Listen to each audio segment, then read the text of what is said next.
តោះសួស្តីបងប្អូននិងស្វាគមន៍ម្ដងទៀតមកកាន់នីការព្រែកលាបងប្អូនកំពុងតែមានតម្រូវការទៅលើម៉ាស៊ីនបោកខោអាវថ្ងៃនេះខ្ញុំបាទនឹងណែនាំម៉ាស៊ីនបោកខោអាវមួយដែលមាន brand Samsung ដែលមានមុខងារ Digital Inverter ហ្នឹងបានន័យថាមុខងារសំចៃភ្លើងបងប្អូនអញ្ចឹងនឹងម៉ាស៊ីនបោកខោអាវនេះយើងមាន set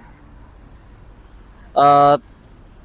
ស្រយោទឹកចេញហើយនឹងស្រយោទឹកចូលបងប្អូនហើយនឹងមាន